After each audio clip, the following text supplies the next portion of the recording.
Hello everyone, today we talk about Saracens and for the first time in this channel, so a very important chapter of the so-called second invasions or the terminal phase of the migration here. I don't know how you are used to periodize, but however I prefer the term second invasions because it was really it. I mean, the migration era had been over in relative terms, especially in the West, since practically the 6th and 7th century, depending on, I mean, the Eastern influences had always been there, the Avars had arrived, but generally speaking, up to the moment to which the Carolingian Empire was strong enough, the great movements of peoples were something that, at least in Western Europe, had not been practically seen.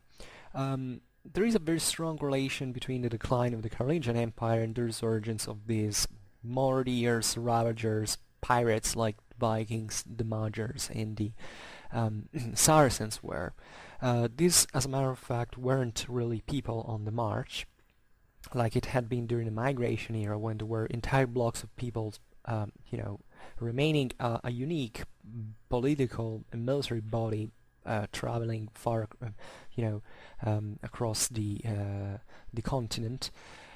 You'd say, well, the Magyars actually came there as migrating people. Yeah, they did, but once they settled into the Hungarian plain, even if they were still unstable because they remained semi-nomadic up to a certain point, arguably up to the Ottonian defeat they suffered. They were still, however, launching raids far into Central, Western, Southern Europe, just like the Vikings and the Saracens did. Even the settling dynamics of these people were relatively rare. In the case of the Vikings, it was probably easier to settle because the areas that they were expanding in were first of all, there were partly demographic reasons to their expansion. I mean, the Scandinavian system didn't have enough resources to maintain a demographic exceedancy. I think, however, it's reductive to just talk about that, but let's say that the Vikings expanded in two areas of Northern Europe and Northern America that weren't really densely populated, so it was easier at that point to make a demographical impact into there.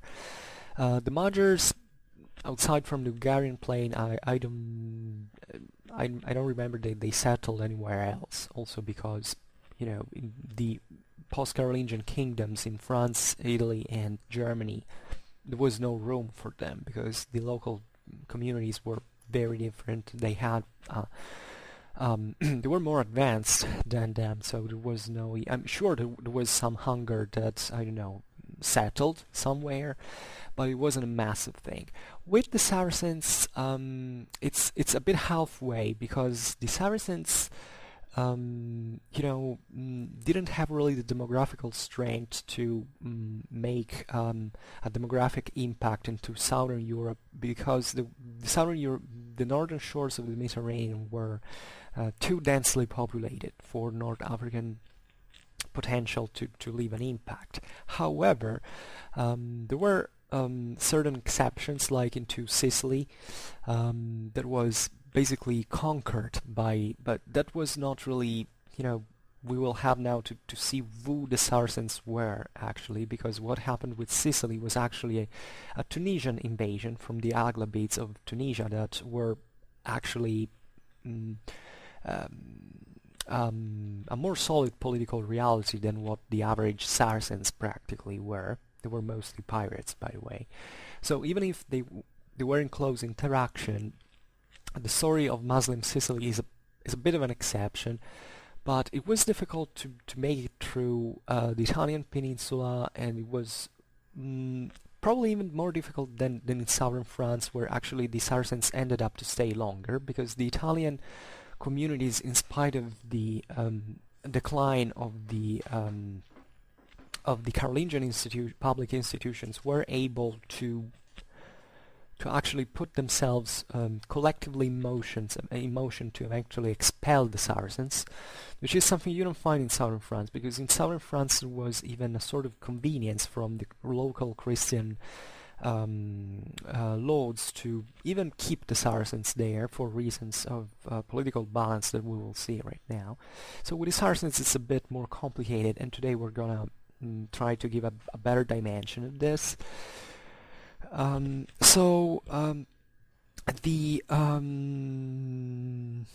don't want to make general considerations of which incursions, were the worst, like between the Vikings, the Saracens, and the Magyars. Surely they hit generally different areas of Europe, because the Vikings in the north, the Magyars in the center, and the Saracens in the south, but there were regions that actually were hit by all three of these populations. Like if you take France, it was hit by all three, by the Vikings, by the Hungars, and by the Saracens. Italy was also hit by all three. Like the Vikings came very episodically, but they were still there, and then they were hit both by the Saracens and the Magyars.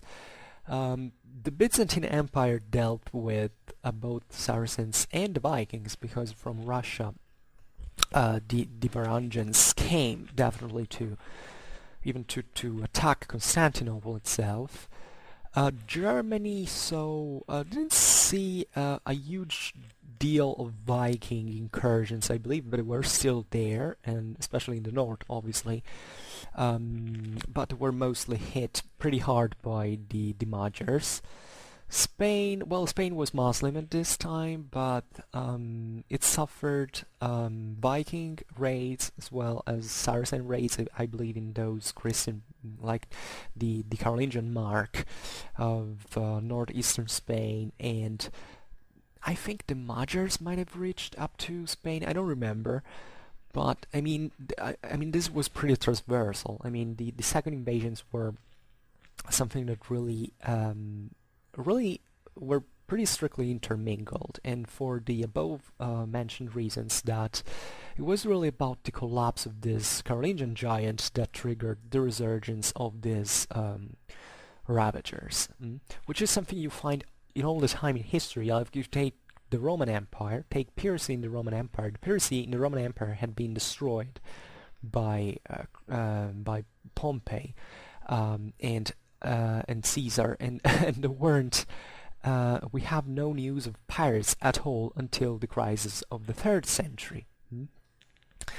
Piracy has also been largely multi-ethnical. Like in the late antique Mediterranean, you could find Frankish pirates. You say, what did Franks do in the Mediterranean and the Black Sea? Well, they were there because people move, people travel. There is no sectarism in saying, these people lived in here and it's a sort of unique entity. No, it isn't. You can't find it everywhere. But the important point is that as long as public authority, centralized authority collapses, there is someone who is going to take advantage of that. I mean, in this time we'll see actually how, for instance, among the Saracens, that the chivalric culture and then Western civilization has deemed to be, the terrible infidel looters that arrived. There were actually even Christians among them. Many of them were white. We will actually see this now in detail, but for saying that sometimes we like to make... I also see that in popular culture there is today a completely insane hysteria towards people like the Saracens and the Moors, exclusively for racial reasons, and people don't know a single damn about these populations that weren't such, actually, because there's never been anything like the Saracens or the Moors, for that matter, but they were just names the Westerners gave to them to define something that is much more complicated to explain. But the history of these peoples is really important, and it's part of our history. It's part of the way we confrontate with other cultures, with our, there is really a lot to say. I don't know if today I will be able to cover it, but I think it's very, very important. So first of all, a bit of an etymology here, because the idea is, first of all, who are the Saracens? First of all, what does Saracen actually mean? Well, Saracen is a name that has been attributed basically to the to these North African populations. I can't find a better definition, let's say. Well, this is also probably an approximation. Probably the best definition of Saracens is the word Muslims. Very often not Arabs. The Saracens were almost all the time not Arabs, and they had a very few to do with the Arabs themselves. It was actually it was a classical name. It was a synecdoche used from the name Sarkenoi in ancient Greek, in Greek in general. There was a very aggressive tribe dwelling into the Sinai region. So also a place that usually is not considered when you think about the Saracens, unless you don't use the synecdoche to define basically all the Muslims as during, I don't know, the Crusading era, but that's also even a worse approximation, telling the truth. The Saracens I'm talking about today is really the ones of the second invasions. They have nothing to do with the Saracens that came later during like Saladin or something like that. That is something that remained in Western literature as a name, but historiographically speaking, at least today, the Saracens are really the ones that happen, let's say, between the 8th, 11th century, as you want to call it. I mean, as you want to periodize, but even here it's really also an approximation. And the name of Saracens was a name that was used in the West to define all those bands of mountaineers, made up prevalently of Berbers and Iberians of Muslim religion, or at least roughly of Muslim religion, and even those who eventually settled into Sicily. And these were mostly pirates. Essentially, they went across. They were mariners. They were sailors. They sailed with ships all over the Mediterranean. And another very important character of these Saracens is that they weren't actually part of the big Muslim powers. They were actually affiliated to them, and we will see it now in greater detail. But it's indeed a mistake to call I don't know, the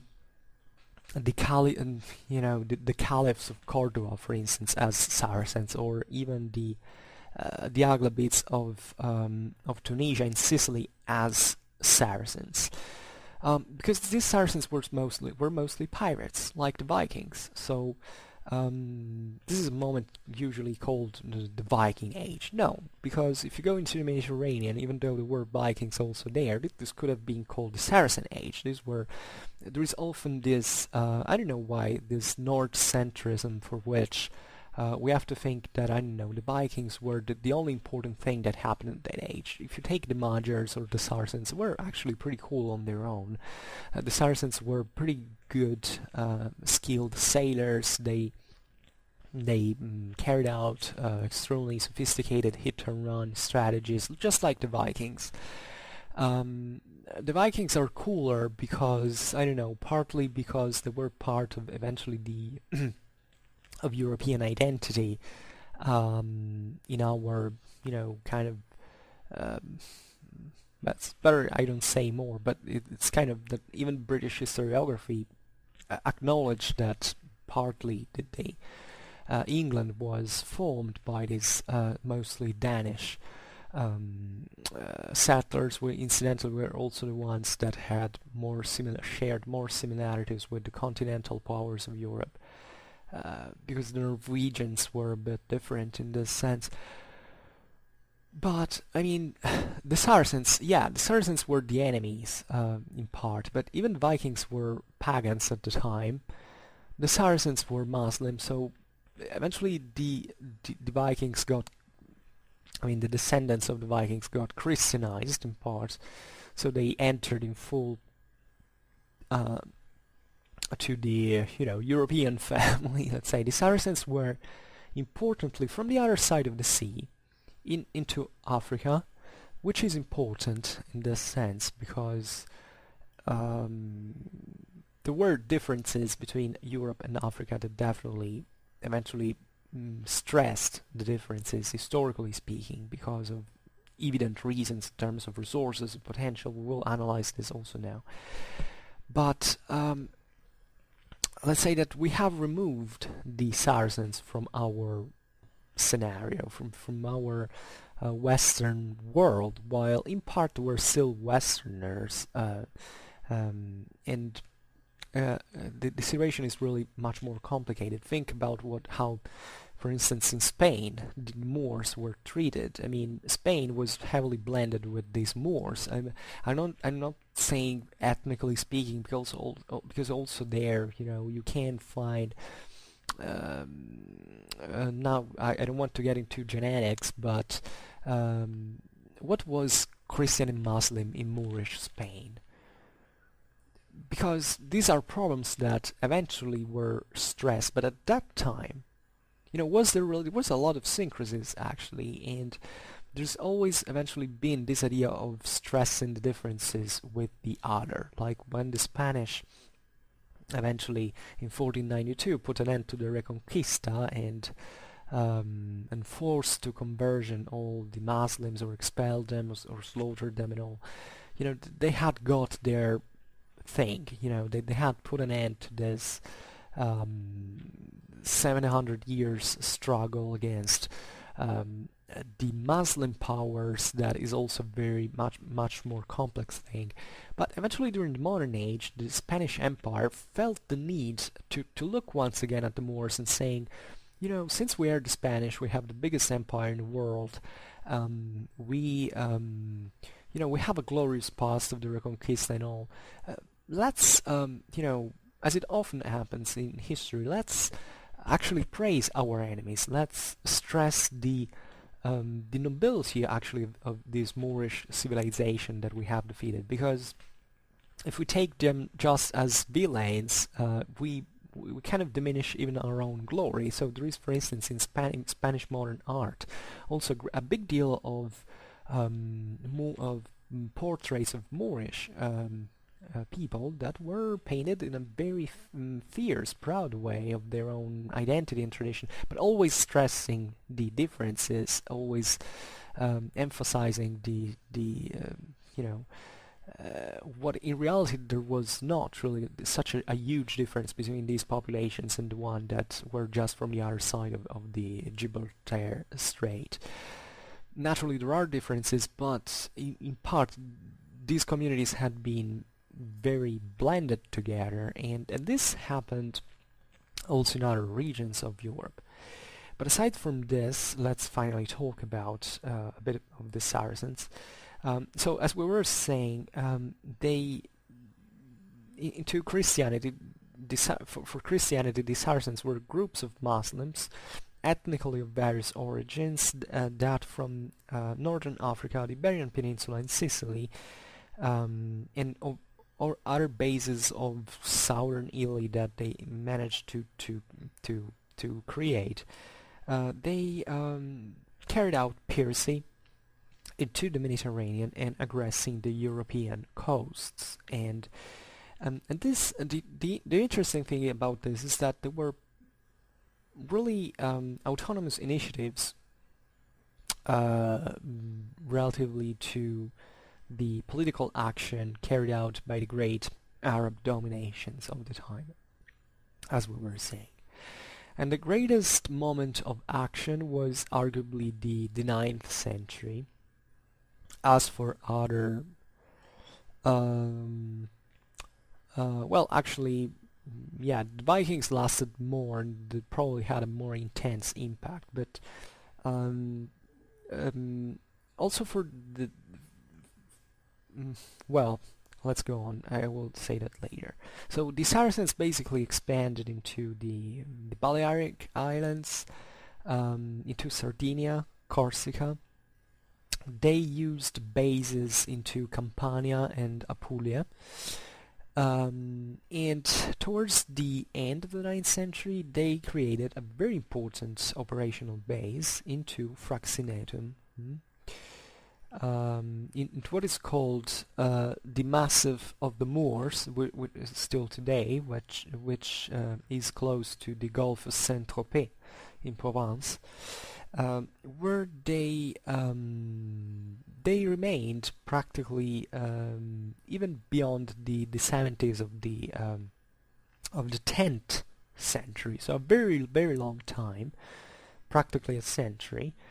And the base of Fraxinetum is, I think, very, very important because it had a huge strategical significance into Europe. From there, they could basically gone up through the Alpine valleys, through the High Rhone, and even the High Rhine. I mean, the Saracens arrived even in Germany. And from there they could arrive also into the central France and northern Italy, in Piedmont, namely. And at the beginning of the 10th century, they even managed to destroy the very rich abbey of the Novalesa in Piedmont. And for decades, they occupied the Susa Valley as well. The Susa Valley is one of the major important ways between Italy and France, so that they could control actually lots of trade from there. So periodically raiding the center and southern Piedmont area. And the real character of the Saracen piracy was actually raiding. The northern Africans at this time had a huge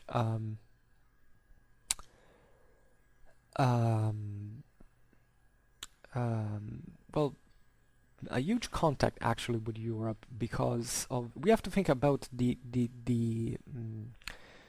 real relations that existed between North Africa and Europe, because historically speaking, first of all, these Moors, we said that some of them were white. Yes, why not?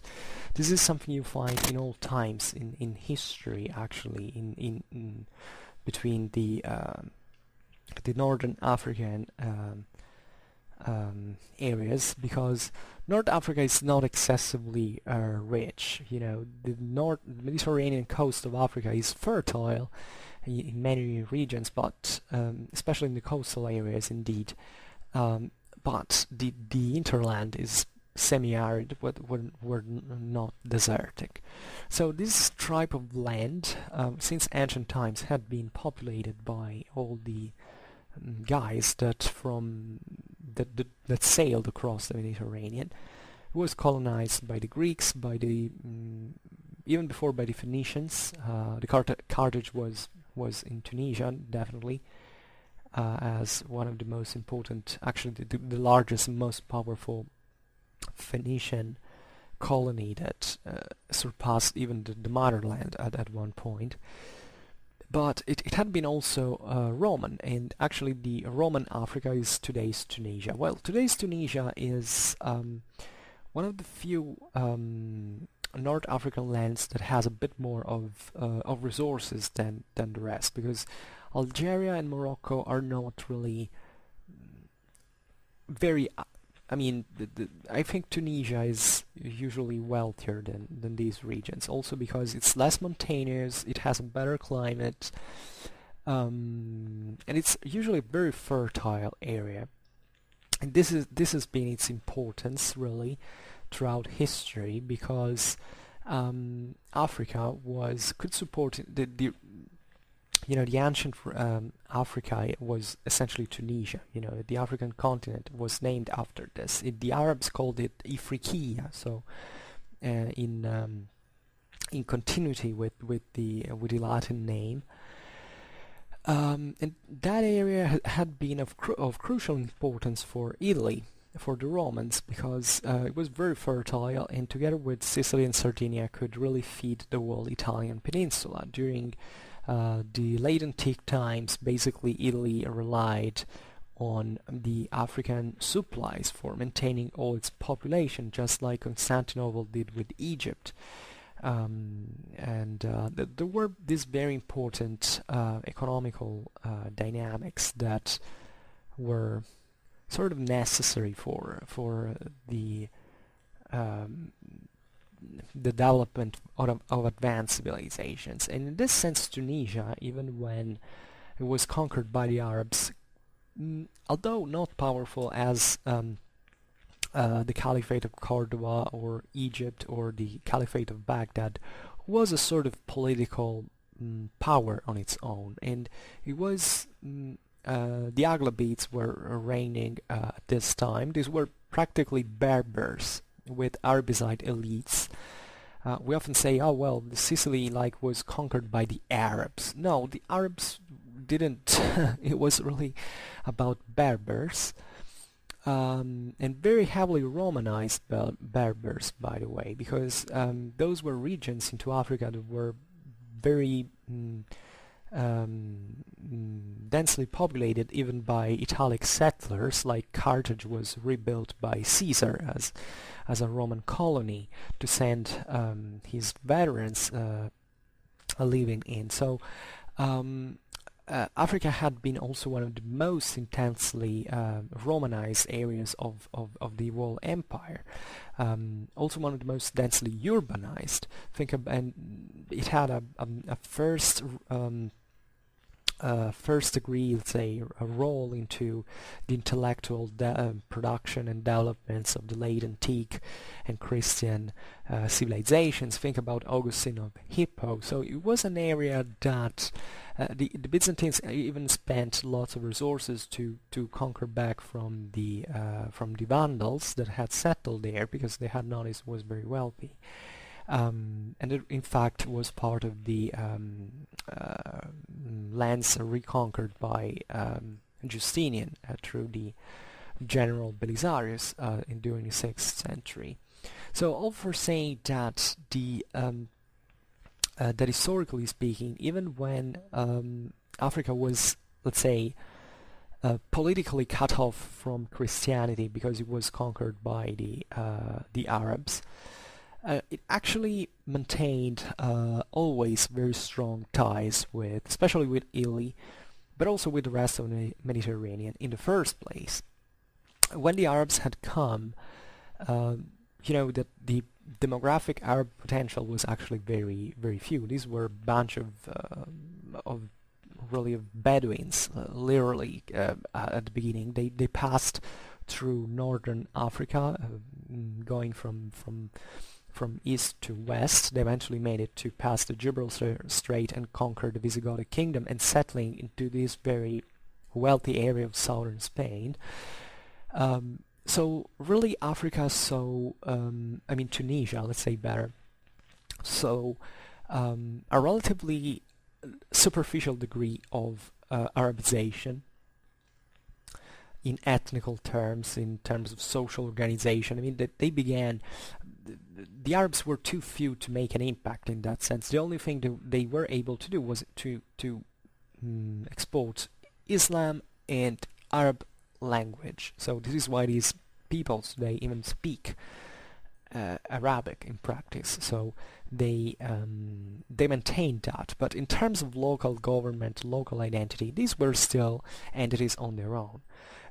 If you look in the medieval Islam playlist, I think I don't remember to which video, but I made several videos about especially the Islamic conquest, explaining these dynamics by observing how the Arabs made this extremely fast exploit, so creating a nominally an empire that stretched from the Atlantic to India, but really that there was an ensemble that immediately collapsed in practice in terms of political unity, so that all the various local communities, initially ruled by this Arab elite, but eventually an elite that unavoidably ended for demographical balances to blend in a very few generations with local aristocracies, began to build political entities on their own. Tunisia was one of them, thanks to the environmental factors that we have talked about. Also a very important privileged geographical position, because it is in the Western Mediterranean, pretty close to Spain, to France and to Italy, but also pretty much opened to the Eastern Mediterranean. It was in although the Islamic Empire immediately fragmented, there was still a very big movement of people, goods, ideas between within the various parts of the Islamic world. So Tunisia was a bit in the middle, and therefore it all the Muslims that passed from there to go, I don't know, to Spain or to Arabia, to Syria, to Iraq, they all pass into this very important center of Tunisia, that was as a logistical center, because there were caravans passing in there. There were lots of ports, including the old one of Carthage, who was still there. So Tunisia really received lots of influences from the major Islamic centers of culture. At this time, I don't know, the Caliphate of Cordoba in Spain was in very strong contact with Arabia, for instance, in terms also of Islamic juridical traditions, and Tunisia is really in that middle, so it receives stimulations, cultural influence from literally everywhere, and this does produce civilization in turn. The Aghlabites at a certain point managed to invade Sicily, if I'm not wrong, at the beginning of the 9th century, and by the 20s of the 10th century the whole island is formally under Islamic rule. Arab Sicily is not really a unique political thing. The biggest center is in the west, in the northwest of Palermo. The rest of the island is in the hands of a very big quantity of small lords that ruled from their castra, their fortresses, but there is not a unique statal thing. Even the achievements of the civil achievements of Islamic Sicily have been often overestimated, but yet it was a very wealthy land because of the trade routes between, owning Sicily and Tunisia. Basically, you control everything that goes from east to west in the Mediterranean. These centers developed, especially also because they were quite versed into trade. And trade is done, especially at this time when there is no big central public authority, with piracy. So these various local Islamic powers saw actually pretty favorably the Saracen piracy, because partly it helped them giving the logistical and technical support for expanding Islamic rule. At this time, the Saracens have also consistent armies that are invading southern Italy and are clashing with the Ottonians during the 10th century. There is also the Battle of Croton, to which the German armies defeated clamorously by the Saracens. I mean, there is also a certain military and logistical capability of these Saracens to move and to do organized things. Yet there is one characteristic, that is that Saracen rule in this sense wasn't something very well structured at the time. When we say there are lots of maps of the let's say the Saracen raids where the areas were hit, there are certain people that looking at that think that, you know, the areas covered by these invasions, like also the one of the Magyars, the one of the Vikings, was the place where these people actually ruled with iron fist. As a matter of fact, the Saracen expansion was something very superficial in many ways. I mean, most of the Saracen penetration in, I don't know, in southern Italy, or also in central and northern Italy, was raiding. It wasn't actively settling with a civilization in there. There were chiefly fortresses, not very different to the entrenched camps that the Vikings were using, because really the piracy activity were practically the same, where these guys used as bases of operation, into which they accumulated the loot that they had taken. Definitely they had a relation with the local populations, where there was intermarrying, there were even political complicity in this sense between especially in southern Italy and southern France. You understand that the Saracens were sometimes favored by the local communities to fence off the initiatives of other rival powers that could really seize everything. Actually, the Saracens are kicked off southern Italy by the Byzantines. This is also another kind of obscure chapter. I mean, actually, the Carolingians and the Ottonians did much to counter the Saracens, but eventually there is a moment during the 9th century into which the 10th century into which the Byzantines are able to recover a very big amount of land into southern Italy and to kick off the Saracens. And during the beginning of the 11th, they even tried to take Sicily back. There is the siege of Syracuse.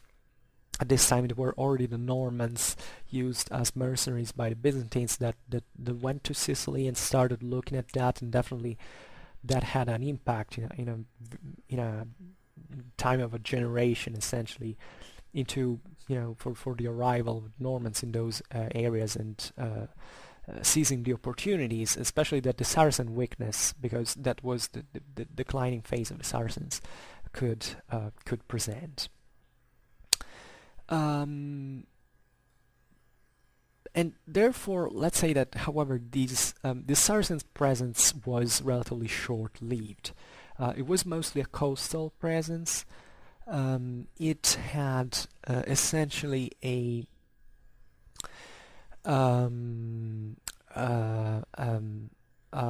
predatory character, as we were saying. The mainland population actually at this time, especially in southern Italy, began to retreat into the mountains to essentially escape the Saracen raids. There are a lot of watching towers that are being built at this time. Most of the times they do not survive today. I mean, if you go into Italy, you see that sometimes there are lots of medieval or modern age towers that are the ones that have been built in later times. But we know, as a matter of fact, that from archaeology and also from the few documentary sources that we have, that the local populations of the areas hit by the Saracens were extremely had developed an extremely sophisticated defensive system for the time standards. That was also quite effective because the Saracens arrived and the communities were alerted from that. They were able to retreat over the mountains, to enclose themselves into fortresses, into castles, and to let the Saracens essentially raid especially the agricultural goods and all, to take away maybe some other. Surely there was a lot of slave trade involved in this, so some communities didn't escape the Saracen raids, definitely. But eventually to exist, partly. The Saracens obviously also were pretty advanced as a military force for those standards, that we don't have to think that it were just a bunch of warriors. Like the Vikings, they had excuse me, even a certain siege warfare expertise in some ways. You say, well, but the Vikings weren't that good at sieges. Well, yes, for their civilization standards, for Frankish civilization standards, they were relatively backwards. But if we actually see what they achieved, there wasn't this big difference in practice. So even the Saracens knew how to go. They were masters in amphibious operation, you can imagine.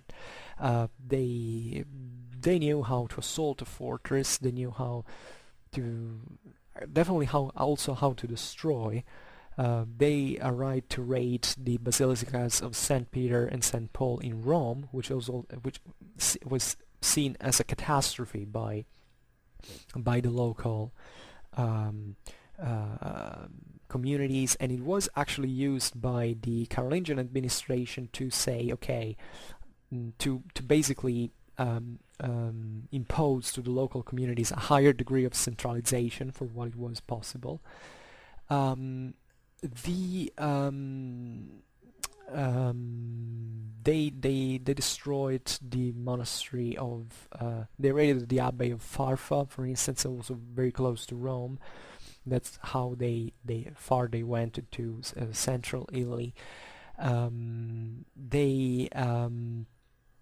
They had actually a great impact. Even the abbey of Monte Cassino was raided by the Saracens as well.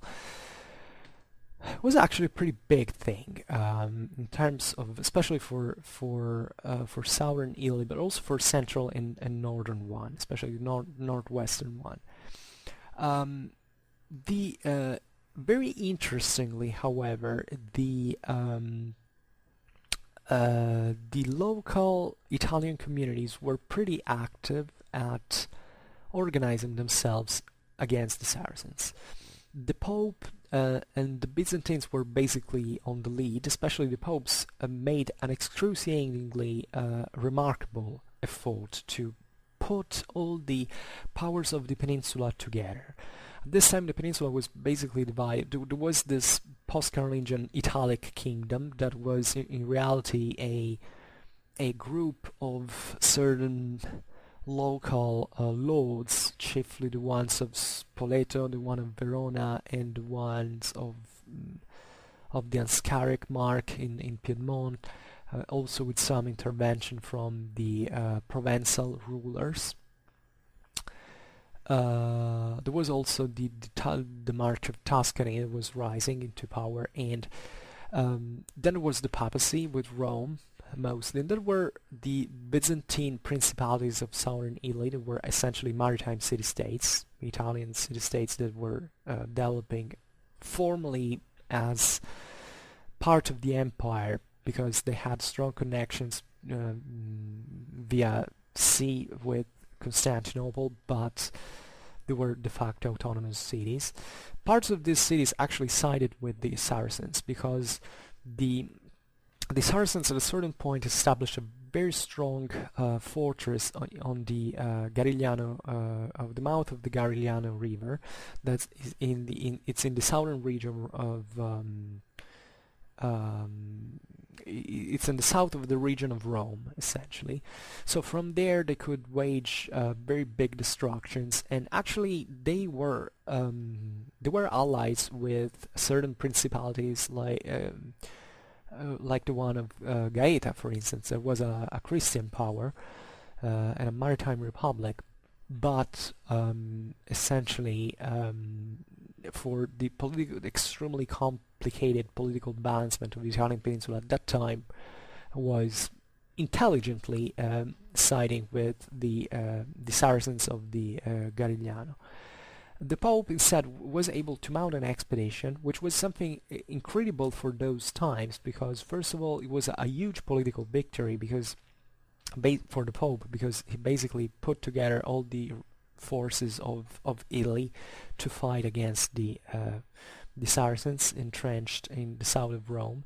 And then also a very big military victory because the Saracens were wiped out from there, and they never came back. And very interestingly, there are a lot of people today that are obsessed by this Muslim interference in Christian affairs at the time, and are kind of hysterically stressing that the encastlation in Europe was born because of the Saracens, because of the terrible raids and all. Telling the truth, this is false. Most of the castles that were built, fortifications that were built at this time were built in areas that were did not correspond to where usually castles were created, and that were relatively temporary relative to these raids that occurred and the emergencies. But most of the castles that were created at this time were created in places that were enough well off and not hit by Saracen raids to actually build those things. And from the studies of Toubert that are very famous in historiography, we know that, for instance, in the region of Rome, the encastlation starts, and even in a very massive way, just after that Saracens had been kicked away. So encastlation corresponded to completely different dynamics that are mostly economical, that have to do with local, the construction of the local power on, essentially the local peasantry and over other lords. It's a much more complicated thing, and indeed there are castles that have been built to counter the Viking or Magyar or Saracen invasions, but most of them do not exist anymore.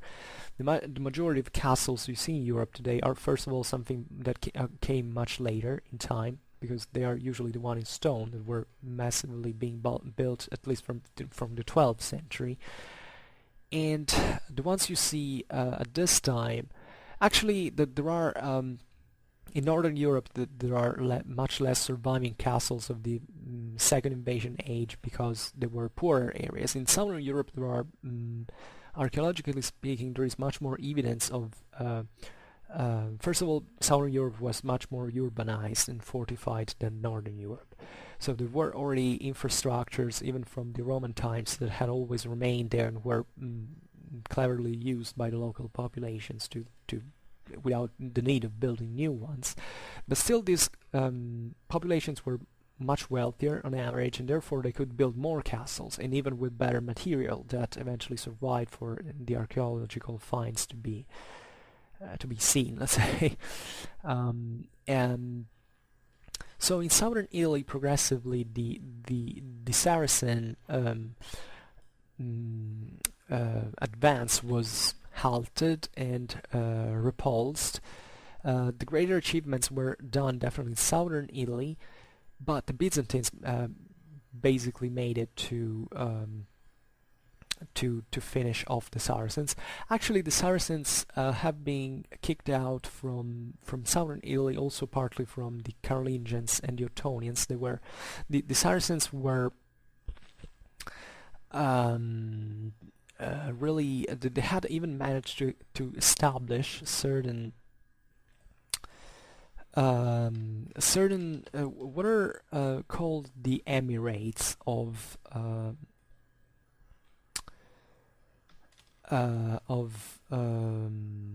first of Bari, if I'm not wrong, into Apulia, and also the one of Taranto, if I am not wrong. Yes, sometimes you find these as essentially as emirates. the emir is usually a title that is given to a military leader into the Islamic world. And this is what they practically were. They weren't sultanates or caliphates. I mean, I'm pretty sure that these Saracens were exalted enough at a point to claim, I mean, as local pirates, and they had the ambition of claiming themselves to be caliphs as well. This was pretty common in the Islamic world. But I mean, these were pretty small dominations compared to not just to the Caliphate of Cordoba, of the one of Baghdad, but also the same dominions of in Aghlabid, Tunisia. Yet the Emirates of Taranto and Unbari actually lasted a quite consistent amount. The first from 840 to 880, and the latter from 841 to 871.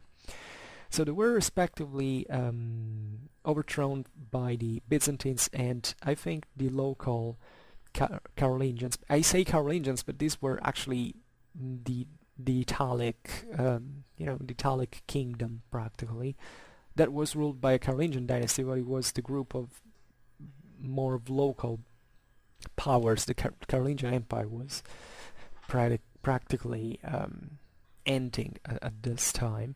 Was split already into this main France, Germany, and Italy. It was what I'm saying is that these military operations were carried out on a local scale of resources. It wasn't the Carolingian military machine that had literally the resources of the whole Europe. This was based on actually the Italian peninsula or France or Germany. And in this sense, the efforts of the Italic kingdom, especially under the King Ludwig II, were quite remarkable, because even though the Carolingian public power was slowly declining also in Italy, there was still a concerted effort to keep especially the military machine functioning, at least to meet this Saracen threat. And actually there were lots of disasters also at the time, because these armies weren't anything extremely big or functional in logistical terms, yet they managed to achieve, considering the conditions to which the Italic kingdom was, they made it to actually claim back certain lands, including Bari, and this was very, very important at the end of the 9th century, where Europe was a chaotic mess, to have a sort of local cohesion and functionality. The case of France instead is a bit more complicated. First of all, I forgot to say that with Italy didn't really end there.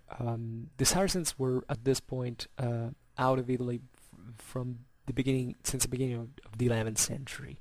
They still owned the major islands like Corsica, Sardinia, and especially Sicily. Now, Corsica and Sardinia were basically taken out by the maritime republics of Pisa and Genoa during the 11th century, so that these Italian maritime republics began to fight against the Saracens into the western Mediterranean, even into Spain, into the Balearic Islands, and making raids into North Africa as well. So they were able eventually to win the western Mediterranean as a naval force. The pirates from North Africa were still there, like in every time in history, telling the truth. But the Italians eventually got the upper hand. Sicily instead, and more famously, I'd say, was conquered by the Normans, together with southern Italy, that however didn't have any other Saracen presence at this time. And eventually the Normans from Sicily were able even to extend a vassalage over the Tunisian coast, and these cities, these principalities, the Muslim principalities, this happened during the 12th century, and this is where Europe gets back the upper hand on the Mediterranean. And by the 12th century, the Mediterranean is essentially an Italian lake. So the forces of the Christian coastal cities of the Mediterranean are able basically to monopolize the whole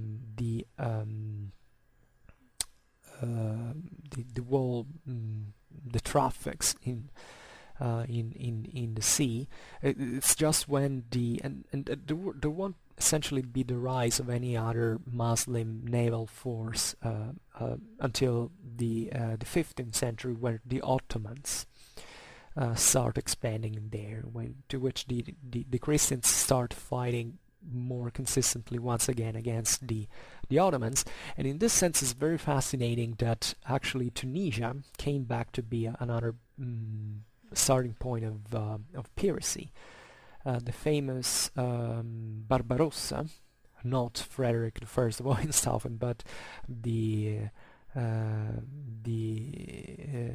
pirate, or actually the better say, even if the difference is a very the privateer, the corsair, Barbarossa of the 16th century that fought against Charles V of Habsburg, was from Tunisia, because the North African coast was formerly a cluster of Ottoman client states, and they cooperated as a Muslim force together with the Ottoman Empire to fight against the Christian navies of the Mediterranean at the time.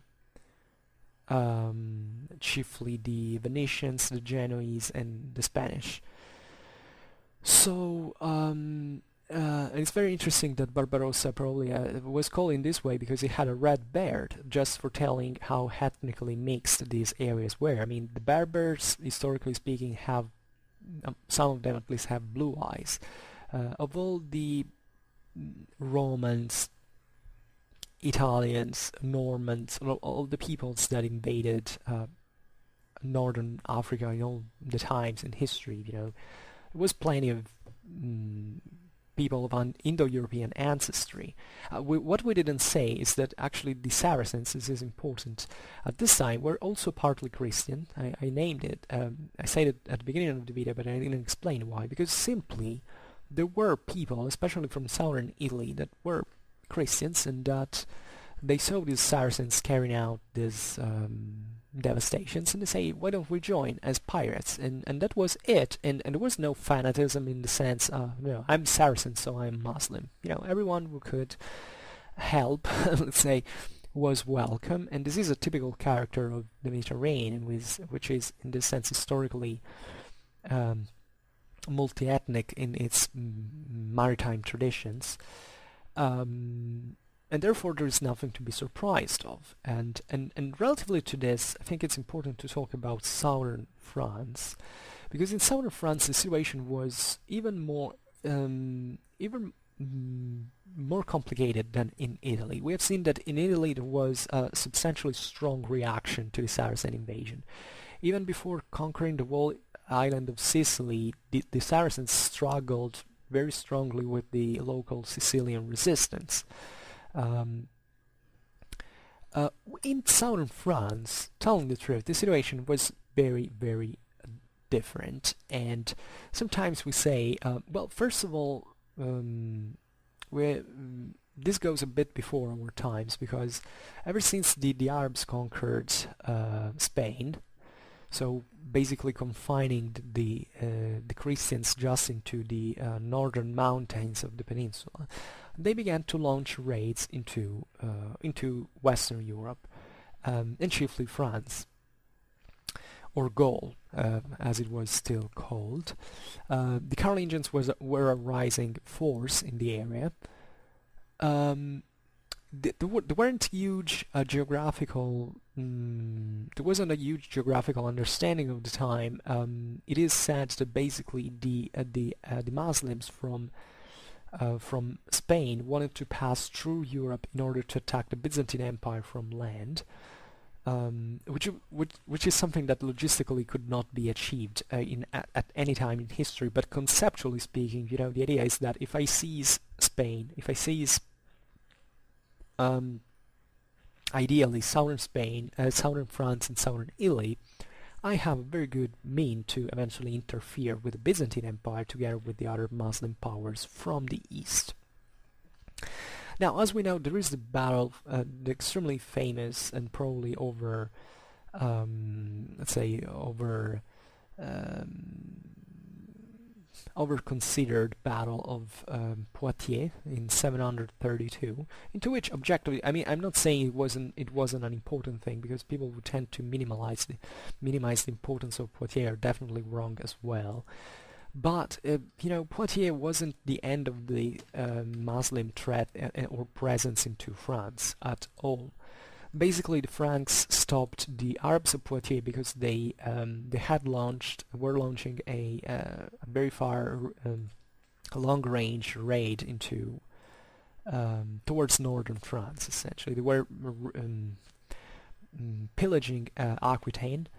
And from there they could expand and hit directly into the Francia proper, so this area of northern France, roughly. The Battle of Poitiers was a big defeat of the Moors in there, but didn't stop a big much, because in a few years later the Arabs simply swept into southern France and conquered, seized various regions of various cities, various areas. And the local, what is interesting of this is that the local, say French, let's say the local Provençal or Occitan aristocracy that wasn't looking at the Franks of the north in a very favorable terms. Actually, they weren't happy, obviously, of the Muslim invasion, but since this invasion wasn't anything concrete and solid, they were able to carve their own, you know, their own political power into this fragmented situation. And actually, the Muslims were on the lead on the Mediterranean trade at this time, so even dealing with them was quite profitable in economical terms.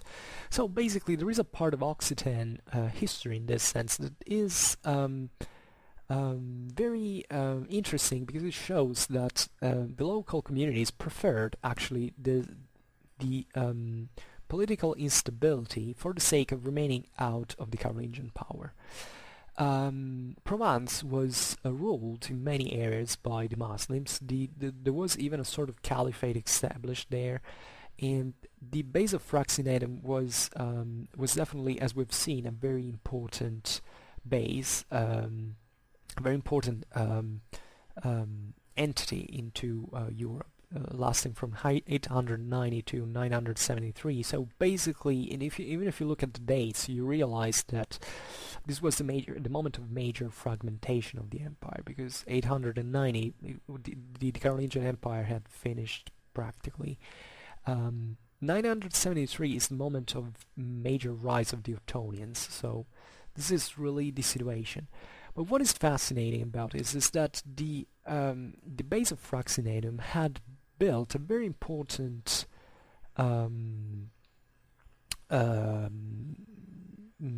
was very important for the European political balancement. I mean, it wasn't just a raiding base. It was actually a I don't know how to say that. It could really alter the international balance of the time. The Ottonians in 10th century Germany were in very active and strong diplomatic contact with the Caliphate of Cordoba, and there was a lot of talk about the base of Fraxinetum, because from there the Muslim could theoretically sweep into Germany as well, with raids, not invading it, but still they were still important because they controlled really all the mountain passes of the Alps, of the Western Alps. So that had a huge political balancement, and the Caliphate of Cordoba actually maintained the base of Fraxinetum until it could, and the Ottonians couldn't really do much about that. Then after 973, for reasons that I don't clearly remember, I made a video about this, eventually the Caliphate of Cordoba left Fraxinetum on its own, and finally the Provençal nobility that was still part of the of what was practically would have been named afterwards as the Holy Roman Empire.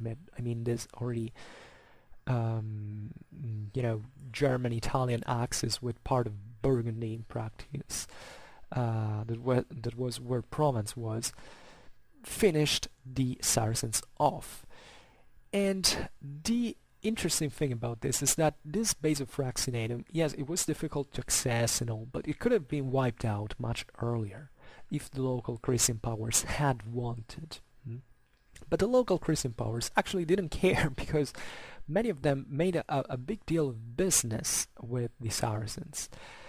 And the destruction of base of Fraxinetum equated to the strengthening of other major forces into Christian Europe that could come at that point to interfere with the Christian lordships that were dwelling around with the base of Fraxinetum, who wanted to be autonomous.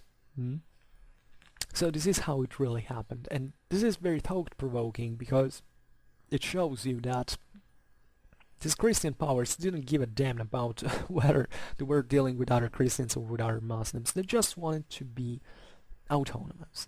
And in this moment of extreme political fragmentation, to which the Ottonians with great difficulty were trying to give another asset to the more orderly fashion, really were going into the other direction. They prefer to remain autonomous, minding their business, making their money. This is typical of 10th century Europe. The local lords that doesn't want to be under anyone, but at the same time wants other people to be under him.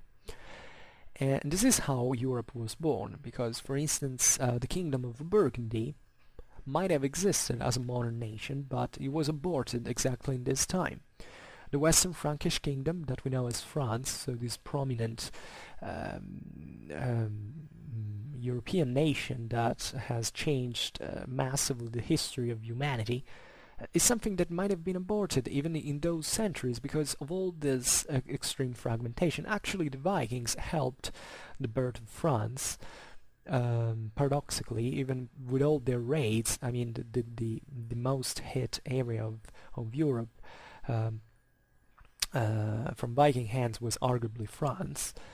Yet the Vikings weakened so much the Frankish local, the French local powers, that this really aggrandized the king's authority, because it was understood that it could be a rallying point, let's say, while in other in wealthier lands that maybe already had a larger degree of political fragmentation, maybe because of the existence of urban centers, of more urbanized areas of Europe. You see, like in southern France or southern Italy, that the kingdom basically vanishes.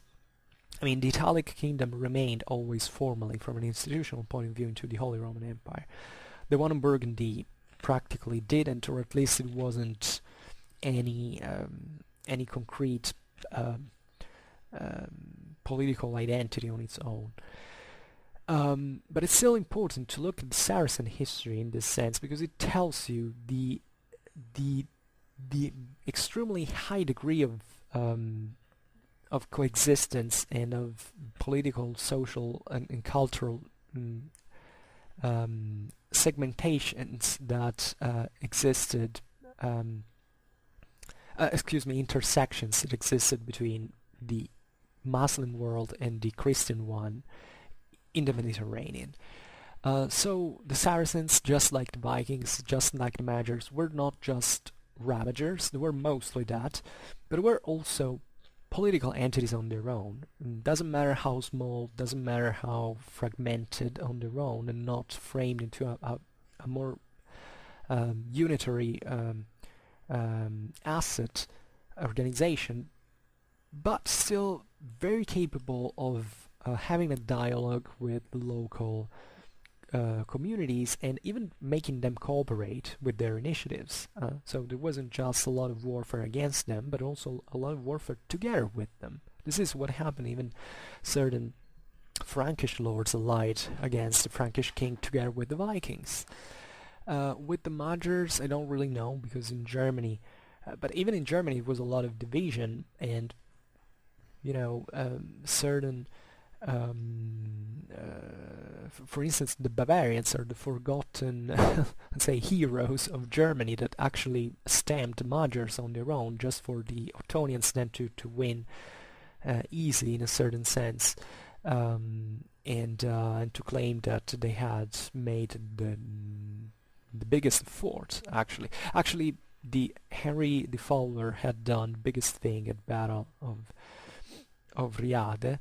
But before the Battle of Lackfeld, the Magyars had been already significantly weakened by the Bavarian nobility that fought actively against them, and then the historiography and propaganda of Otto I came claiming that the Battle of Lackfeld was the real reason for which the Magyars had been defeated, the huge battle, big thing. And the reason is that he had the historiographical means to do that, the power to write history practically, while the poor Bavarians, we know that they fought very harshly and that they inflicted to the Magyars substantial defeats, but they didn't have their degree of celebration because simply they couldn't say very much. So even when this is very important, even in more modern terms, because as I was saying at the beginning of the video, we claim this to be the Viking Age. Why? Because we live still in a relatively British-centered world. But if France had won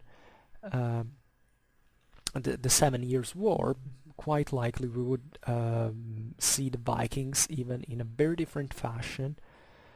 They were very important also with France, as we've seen, but from a very different perspective. If Germany had, I don't know, become the major leading power in Europe, we would definitely give much more importance to the Magyars than to the Vikings. So this is how really historiography works. So when you look at the age of the second invasions, don't just think about the Vikings as if they were the only thing that existed at that time in the world. There was massively much more existing in the rest of Europe. Also arguably in its ensemble more important than the Vikings themselves, definitely at least, in my opinion.